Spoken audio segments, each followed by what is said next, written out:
Hello guys, আমি Deepak. Welcome back to my channel Deep exclusive. So এখন আমি এই ভিডিওর মধ্যে তিনটে এক্সক্লুসিভ আপডেটকে নিয়ে কিন্তু কথা বলবো। সো প্রথম আপডেটটা কিন্তু অবশ্যই আমাদের বাংলার দাদাকে কেন্দ্র করে, অর্থাৎ সৌরভ গাঙ্গুলি। তার একটা বায়োপিক হওয়ার কিন্তু কথা ছিল, এটা আমরা প্রত্যেকেই কিন্তু জানতাম। তো এখন অনেকের নাম কিন্তু উঠে আসছিল এবং তার মধ্যে আয়ুষ্মান খুরানা, তার নাম কিন্তু সব থেকে বেশি কিন্তু উঠে আসছিল। তো বর্তমানে গতকালের যে আপডেট সেই অনুযায়ী কিন্তু আয়ুষ্মান খুরানা এই পার্টিকুলার প্রজেক্টটা থেকে কিন্তু ব্যাক আউট করেছে, অর্থাৎ তিনি কিন্তু এই পার্টিকুলার যে প্রজেক্টটা সৌরভ গাঙ্গুলির বায়োপিক সেখানে কিন্তু আর যুক্ত নন এবং তিনি কিন্তু এই বায়োপিকটা আর করছেন না। তো এর যে মেনলি প্রধান কারণ সেটা হচ্ছে কি নাকি ডেট ইস্যুজ।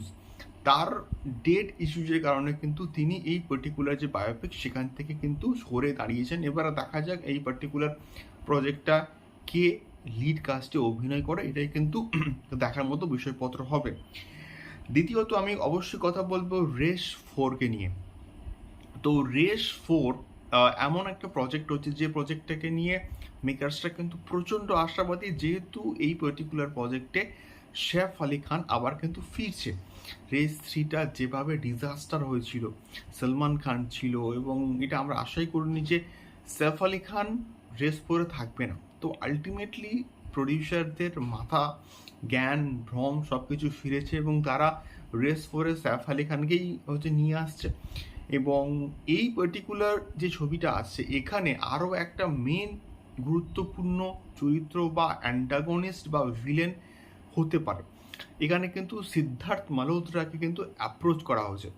এবারে দেখা যাক তিনি এই পার্টিকুলার ক্যারেক্টারটা প্লে করেন কিনা এবং ফাইনাল যে ন্যারেশন যা সমস্ত কিছু সৈফ আলী খান এবং সিদ্ধার্থকে কিন্তু দেওয়া হবে নভেম্বরে।